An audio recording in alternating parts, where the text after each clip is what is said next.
Hi, this video I'm going to show enhancements that we made on the notification panel and how to insert some events there so you can inform your users about pending actions and stuff that they should pay attention to.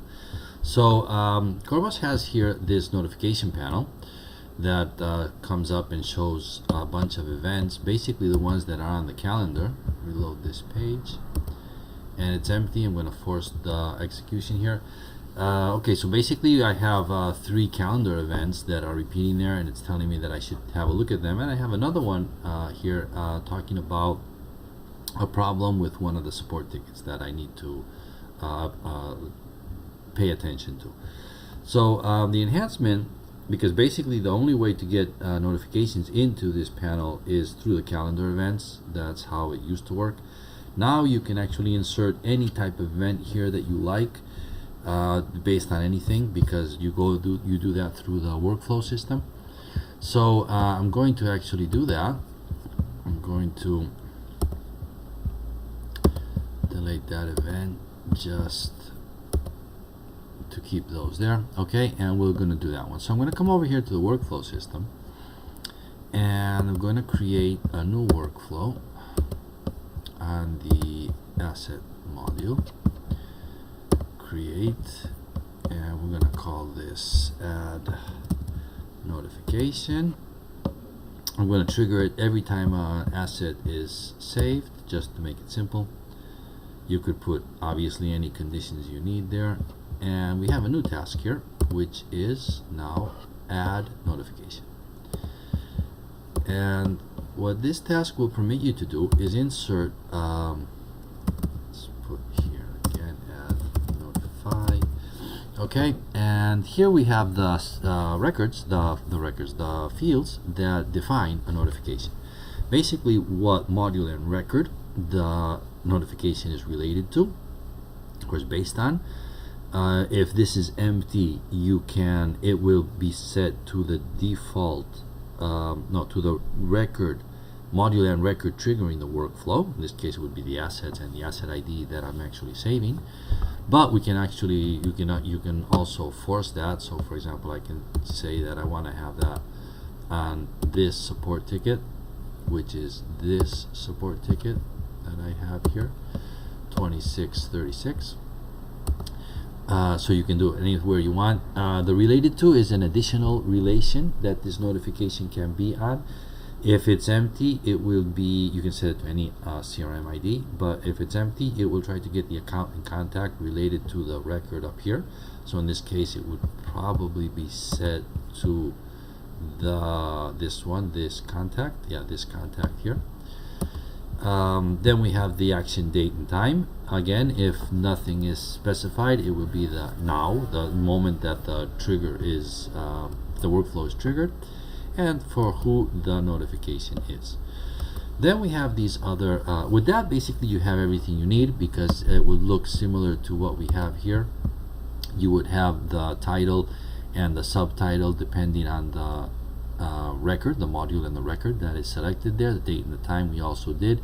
The view, the post, and the hide are basic, are standard, so they would be there. And this postpone is an additional action that you can add. In this case, it's a calendar, so it does that automatically. But you can add that action here. If it's empty, then you just won't have that option. Additionally, you can actually send a notification not related to any ticket at all, to any record at all. In that case, we need more information, like what are we supposed to show in that subject, and what is the subtitle of that event, of that notification. That goes through the more information field.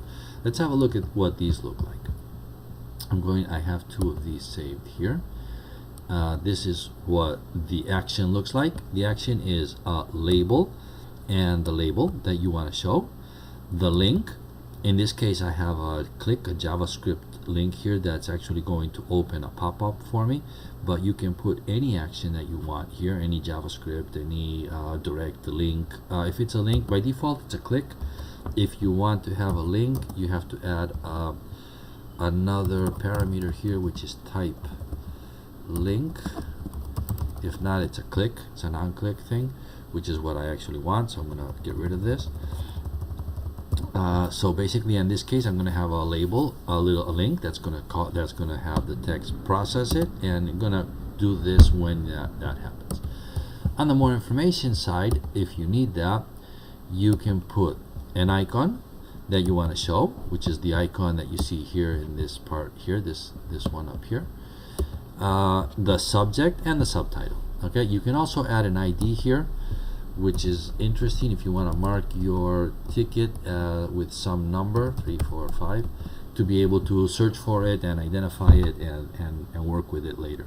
That's optional, but it could be useful if needed. Here in the help, we have more or less that explained, all of the different options, what they are for, how to override them, and a small example of what that looks like. Okay, so if I save this and I go to the assets module and we create a new asset or edit, we just need to edit one. So if I come here and I click on this and we look here, I have 3 notifications. If I edit this and save, now I should get an additional notification. Very good. Okay, which is exactly the one that we just sent, and here you see the process it, where I can click and it will open up that message and pop up for me.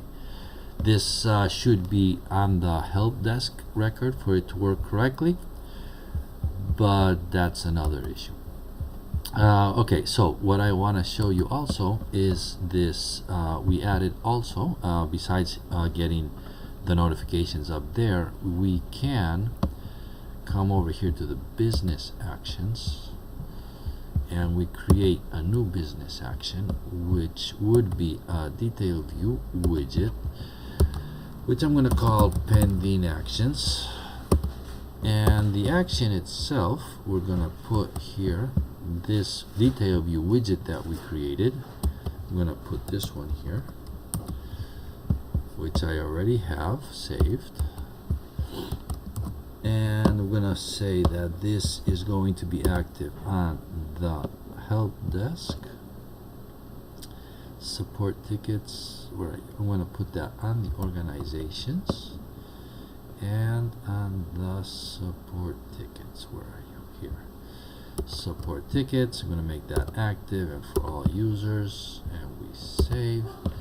And if I come over here to the support tickets and I reload, I should get here on the right a panel showing the pending actions. Okay, that's kind of big, and it would be nice in other sections of the